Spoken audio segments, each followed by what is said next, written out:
Greetings, fellow thinkers. I am Alessandro Volta, and today I invite you to join me on a journey of discovery. Together, we will relive my greatest triumph, the invention of the battery. Ah, but you say, this doesn't look much like a battery. Perhaps you're expecting one of these, or even one of these. But my reply is this. All these batteries are the same, and they only require one thing to make them work. A flow of electrons from high concentration to low concentration. This simple idea powers flashlights, computers, and even tiny little helicopters. Come, meet my colleague, Luigi Galvani. It is upon his research that I based my most important discovery. Frogs, frogs, frogs, you gotta cut 'em up to see how they work. Frogs, frogs, frogs, you gotta cut 'em up to see how they work. Galvani, how are you? Ah, Volta! Perfecto timing for a lab visit. I've just received an amazing new piece of equipment, a set of pinchers where one part is made of copper and the other part is made of zinc. And using these pinchers, I'm going to dissect the frog. Oh, indeed. Would you be so kind as to demonstrate for me? Gladly.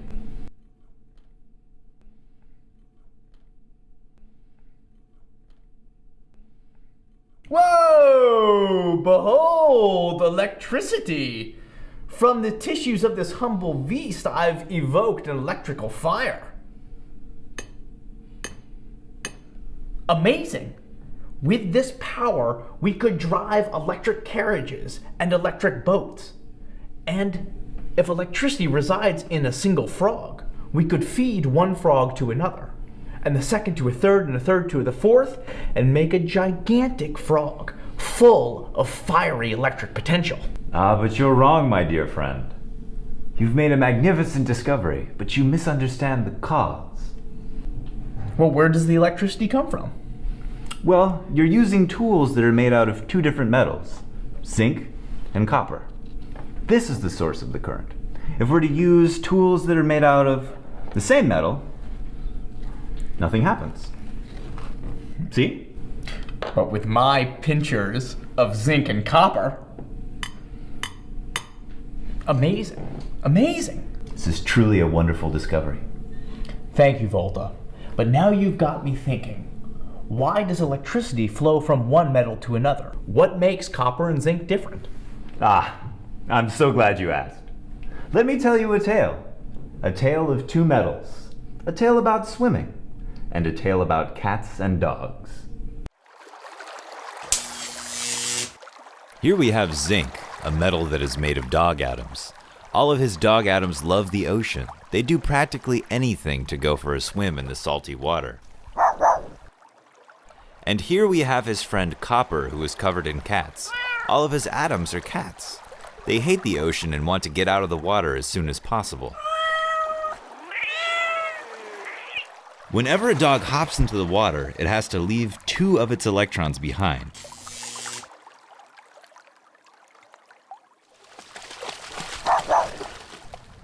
What am I going to do with all these extra electrons? And in order for a cat ion to get out of the water, it's got to find two electrons. Hey, get us out of the water. We hate swimming. I want to help you, but I have no electrons. Hey, it's cold in here. Can't you get us dry without electrons? Nope, it takes 2 electrons to get you out of the water. But let me call my friend Zinc. He may have extra electrons.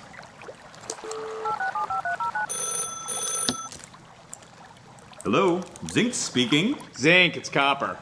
Oh man, did you know that I was just about to call you? Really? Hey, listen, could you do me a favor? Do you and your dog ions have any extra electrons around? That is so crazy. I was about to call you because I have all these dog atoms, and every time they go swimming, they leave behind 2 electrons. So now I have tons of electrons and I don't know what to do. And honestly, I'm feeling pretty negative about the whole situation. Well, I'm positive we can find a solution. Why don't you send a couple electrons through the wire? And that way I can pull some of my cat ions out of the water. Right on, man. I'll send them through 2 at a time.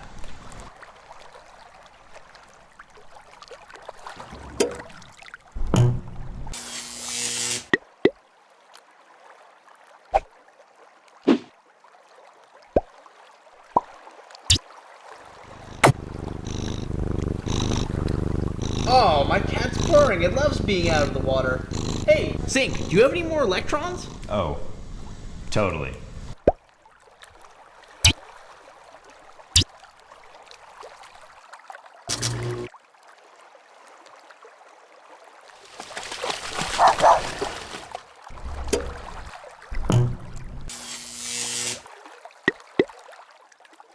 In this way, the two friends are able to share electrons through the wire, creating an electric current.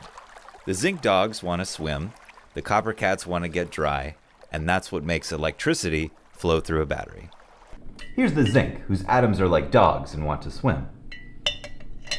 And here's the copper, whose atoms are like cats.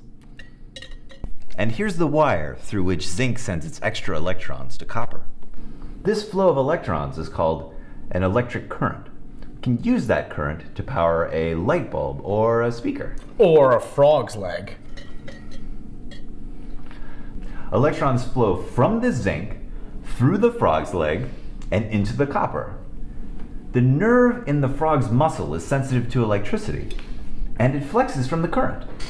Now I understand. The electricity isn't generated in the frog's leg. Rather, electrons leaving zinc and traveling into the copper carry the current. And if you wanted to make your own battery, all you need are two kinds of metals, a wire, and something salty or sour.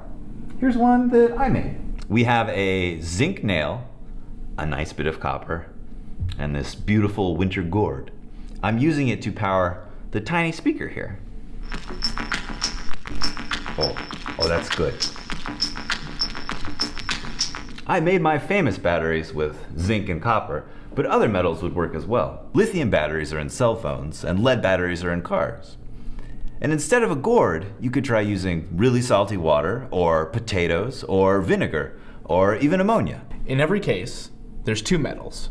One which likes to go swimming, and the other one which likes to stay dry. And the difference between the two of them allows the electrons to flow. Oh, hey buddy, what's wrong? You made a wonderful discovery today. Yeah, I know. But I just got totally emotionally wrapped up in this idea that we could use frogs fed to each other to power the world.